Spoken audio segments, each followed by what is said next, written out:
Amamos nosso Mercedes-Benz, mas me sinto odiado por ter falado a verdade sobre ele. Sim, tudo começou há anos, quando compramos o carro seminovo de um revendedor e gostamos. Queríamos experimentar algo novo. Compramos BMWs por vários anos e chegou a hora de voltar para a Mercedes-Benz, porque tivemos um ML500 há muitos anos.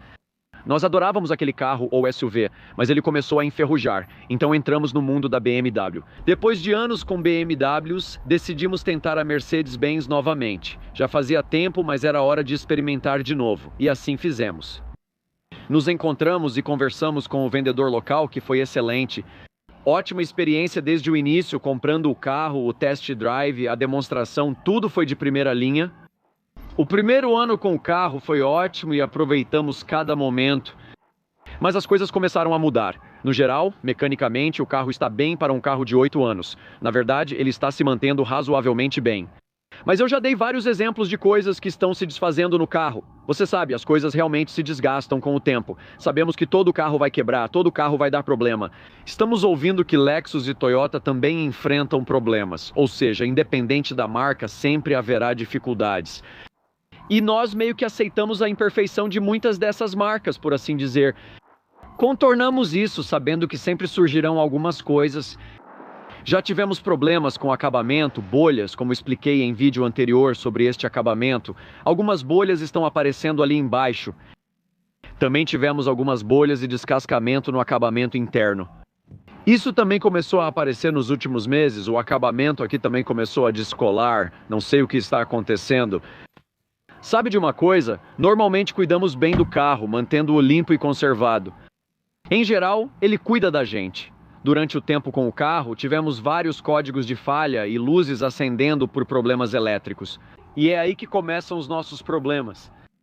Neste período, só acendeu a luz da injeção de verdade.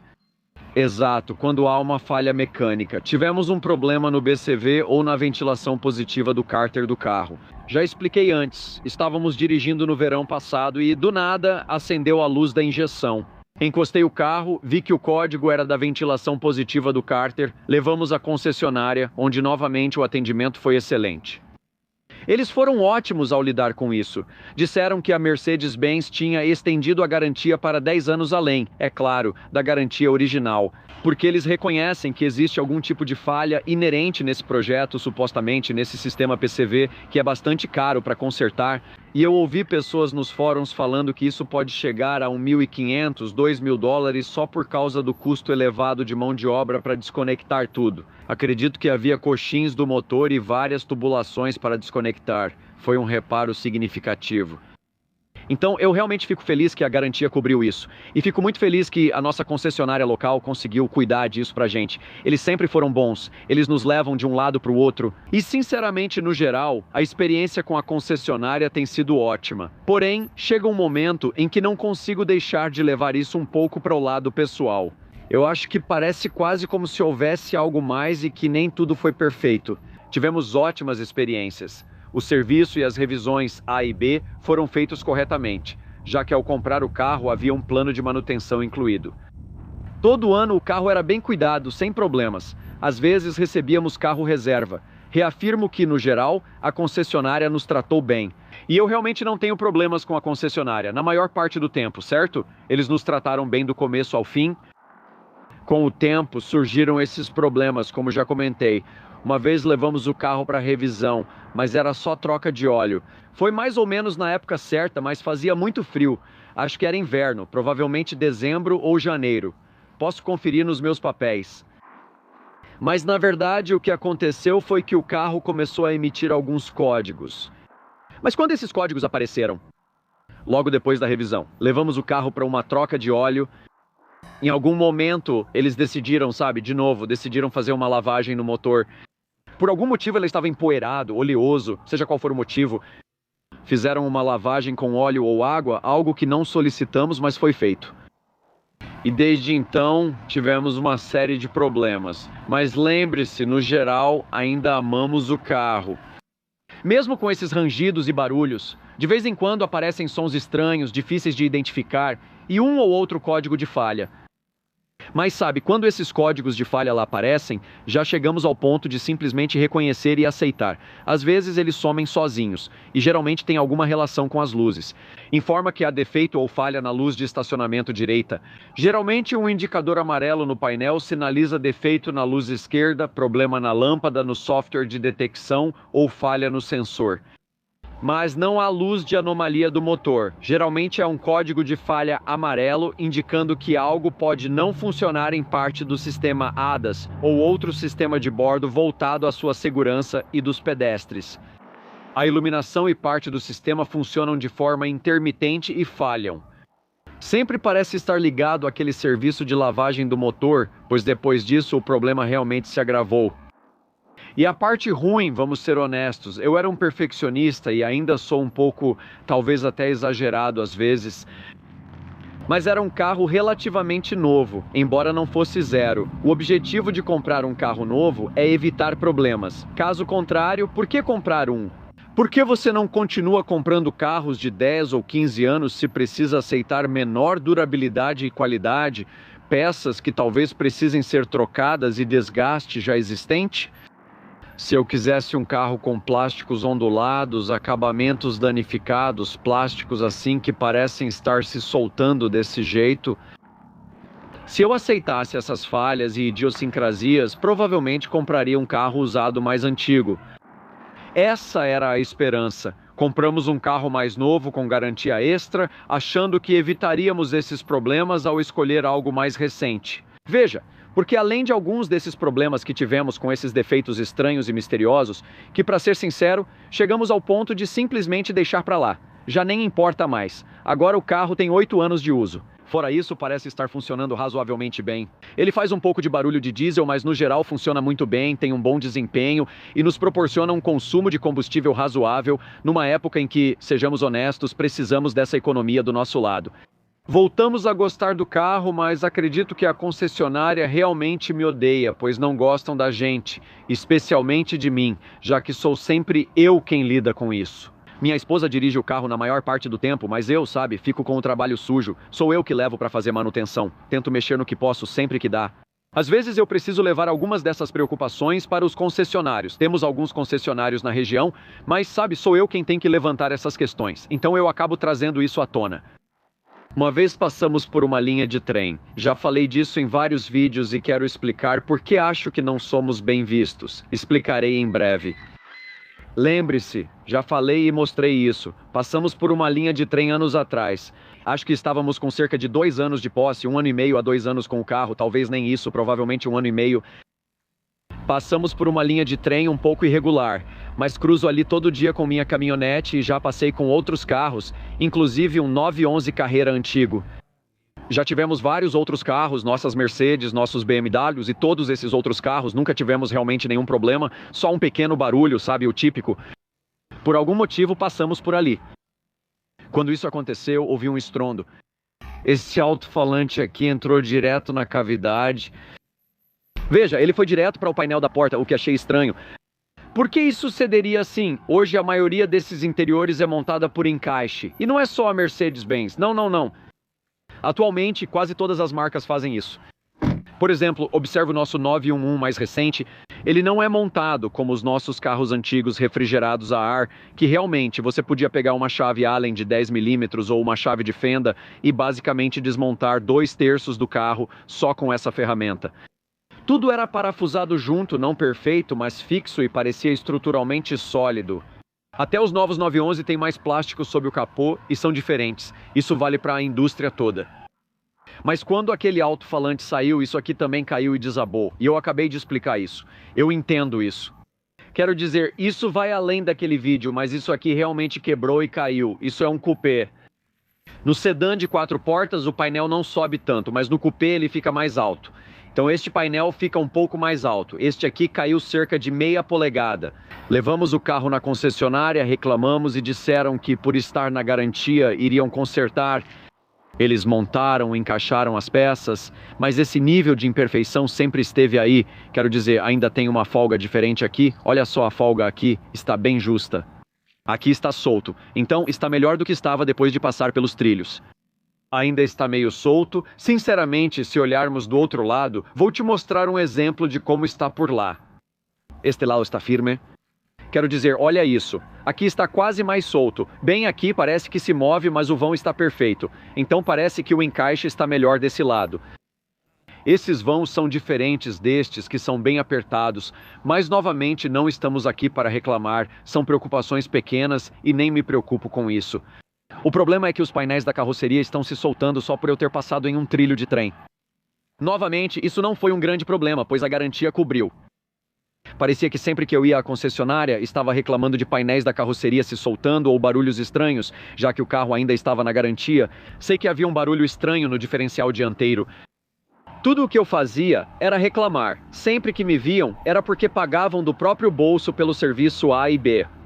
Ou eu estava vindo reclamar de algum barulho estranho e chiado ali, ou estava reclamando de alguma coisa acontecendo aqui, com esses painéis caindo, né, ou o alto-falante caindo, né, ou algum outro problema obscuro como esses códigos.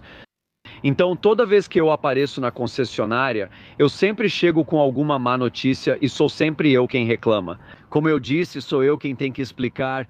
Minha esposa, né, às vezes deixa o carro lá, mas geralmente sou eu quem realmente tem que explicar o que está acontecendo, quais são os problemas e resolver a situação. Vou te dar um exemplo. Por que acho que sou odiado agora? Não é só pelo fato de eu falar sobre isso, porque gosto de falar sobre esse assunto. E você sabe, como youtuber, eu realmente gosto de compartilhar as experiências. Prefiro isso a um Honda Accord ou Toyota Camry, deixando claro. Continua sendo um carro divertido, econômico e relativamente confiável. Mas pode acreditar em mim, eu não sou do tipo que fica reclamando e resmungando o tempo todo. Sou do tipo que, se puder consertar algo simples, como uma peça solta, prefiro gastar 10 minutos usar fita dupla face e recolocar, isso não me incomoda. Faço muita manutenção sozinho e não estou reclamando. Se tem garantia, aproveite. Caso contrário, normalmente não me importo. Como eu disse, mesmo com os códigos de erro, agora apenas reconhecemos e aceitamos. Apareceu mais um desses grupos de códigos, acho que foi há menos de um mês. Também apareceu um aviso do sensor ABS. São problemas de manutenção comuns em carros mais antigos. Isso acontece. E eu realmente espero que, à medida que o carro envelhece, apareçam mais dessas anomalias estranhas e mais peças para substituir e coisas para consertar. Mas parece que toda vez que eu vou à concessionária, parece que estou reclamando. E da última vez que fui à concessionária, é daí que vem o que estou dizendo. O motivo pelo qual eu realmente sinto que sou odiado na rede de concessionárias não é só porque eu falo abertamente, não é porque eu fico correndo para cima e para baixo, gritando, sabe, falando essas coisas, não é por isso. É o fato de que a gente queria comprar um carro mais novo para evitar todos esses problemas. Infelizmente, ocorreram problemas que merecem ser mencionados. Como youtuber, quero compartilhar essas experiências. Caso contrário, que valor eu trago para a comunidade? Esses são carros de luxo. Na nossa cabeça, temos sentimentos românticos sobre o que é ter um carro de luxo. Sabe, aqueles passeios lindos ao pôr do sol, dirigindo nosso carro de luxo favorito com nossas músicas preferidas tocando, e sabe, com o banco reclinado perfeitamente e aquela pessoa especial sentada ao nosso lado, indo juntos rumo ao pôr do sol. É isso que pensamos em um carro de luxo, detalhes incríveis, bancos vibratórios aquecidos, tudo perfeito. Sim, e muita coisa disso realmente acontece. Mas existe uma realidade, consertos caros, quebras inesperadas e falhas estranhas, então essas coisas acontecem. Então sou eu quem está sempre aparecendo na concessionária, tentando reclamar, não necessariamente para reclamar, mas para dizer, olha, temos esse problema. Se há luzes piscando no painel, você quer consertar, certo? Acho que provavelmente é melhor não evitar isso. Então levamos o carro para a concessionária várias e várias vezes, houve inúmeros problemas e, infelizmente, problemas recorrentes. Levamos o carro de volta imediatamente à concessionária quando isso aconteceu. Eles disseram que puxaram um monte de códigos e nós tínhamos, lembre-se disso, né? O carro ainda estava na garantia naquela época. Então, naquela época, ainda tínhamos garantia. Poderíamos ter resolvido um problema. Dissemos para puxar os códigos e eles puxaram. Não deu nada, só um erro estranho de comunicação. Eles resetaram e voltamos à estrada. Fomos embora com o carro e ficou ótimo por semanas. Bing, de novo, mais problemas. Bem, adivinha só. Essa repetição aconteceu várias e várias vezes. E toda vez que eu procurava a concessionária, na minha cabeça a gente era enrolado. Sempre diziam, vamos fazer um reset. Vamos fazer um reset para você e aí deve ficar tudo certo de novo. Isso aconteceu algumas vezes até que parou de acontecer por um tempo. Nossa garantia venceu e aí aconteceu de novo. Então levamos de volta para a concessionária de novo. Lá vai o Mark reclamando. Olha, lá vem ele de novo. Lá está ele. Voltando para dizer: Ei, temos esse código de erro. Você pode dar uma olhada? Eles deram uma olhada. Agora, de repente, parecia ser um problema maior. Claro, eles disseram: bem, parece mais um problema de comunicação. Pode ser os módulos, pode ser um problema de módulo em uma ponta ou na outra. Parece haver uma falha de comunicação, algo bloqueando. E parecia que havia mais informações disponíveis depois, supostamente depois que a garantia acabou. E então, nesse ponto, realmente não havia sugestões, além da possibilidade de talvez começar a trocar peças, como alguns daqueles mecânicos de má fama fazem, onde eles simplesmente começam a trocar módulos, peças e componentes. Na esperança de achar a peça certa ou o problema, ficamos muito desanimados. Sabe, o argumento era que essa era uma situação e condição pré-existente. E então, basicamente, nos disseram que não, na verdade, é um conjunto diferente de circunstâncias. Parece semelhante, mas é diferente. Esses eram exatamente os sintomas que enfrentávamos. Mesmas luzes amarelas no painel, mesmas condições e problemas. De repente, eles se tornaram únicos. Se houver grandes reparos e custos, agora são por nossa conta. Então, decidimos desistir. Chegamos ao ponto de dizer basta e deixar isso para trás. E sabe de uma coisa? Sendo realista, temos dirigido assim mesmo. O defeito aparece, depois some, depois de um tempo. Ele aparece, depois some. Então tem algo acontecendo, algo que não está certo. Mas a gente meio que foi aceitando, se limitando e convivendo com isso. Agora, chegamos à parte em que eu realmente acredito que sou odiado. Tudo o que eu estava tentando fazer era resolver um problema. Quer dizer, a gente comprou um carro. A gente esperava que fosse relativamente confiável. E no geral tem sido bom, mas tivemos esse problema persistente que continua. Então quero dizer, a maioria das pessoas provavelmente faria exatamente o que eu fiz. Você faria a mesma coisa que eu fiz? Provavelmente, né? Mas onde isso vai dar é que no ano passado o plano de serviço acabou.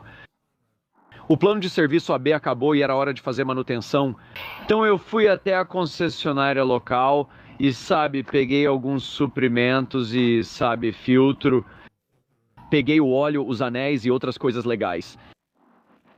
E no primeiro momento em que realmente senti, tipo, uau, realmente me odiavam porque foi engraçado, eu entrei e quando entrei na concessionária havia muita agitação, tinha muita atividade, vendedores, muita movimentação de pessoas no final da tarde. Havia muita coisa acontecendo e o ambiente parecia bem movimentado. Assim que entramos, tudo ficou em silêncio. Fomos direto para o departamento de peças e o pessoal de lá foi tranquilo, mas parecia que todo mundo simplesmente se dispersou. Assim que entramos, havia olhares, gente espiando e todo mundo meio que se dispersou. Sabe, quando entramos pela primeira vez, havia barulho. Depois de 5 minutos lá dentro, não havia nada. Ficou um silêncio. Todo mundo meio que se dispersou. Foi uma sensação estranha. A pessoa que estava comigo disse exatamente a mesma coisa. Naquele instante não comentei nada. Mas assim que saímos, ele me disse que parecia muito estranho e constrangedor. Acho que eles sabem quem você é. E eu fiquei tipo, bem... I think... Você tem razão, parecia mesmo um momento de além da imaginação. Mas, de novo, isso não é uma crítica. Eu tive uma ótima experiência. Conheço muitas pessoas naquela concessionária e, no geral, tive boa experiência comprando o carro, fazendo manutenção e lidando com a maioria dos problemas. Mas, infelizmente, aquele problema continuou se arrastando. No geral, a experiência tem sido boa e ainda gostamos do nosso carro. Mas não consigo evitar a sensação de que todas as coisas que eu falei agora me colocam em uma das listas mais odiadas. Quero saber o que vocês acham aí embaixo. Alguém já passou por algo parecido e também sente que não é mais bem-vindo? Porque foi mais ou menos assim que eu me senti, indesejado, como se eu não devesse estar lá. Essa é quase a sensação, mas eu gostaria de ouvir o que vocês pensam. Por favor, deixem um comentário. E mais uma vez, como sempre, pessoal, tenham um ótimo dia. Falo com vocês em breve. Tchau, tchau.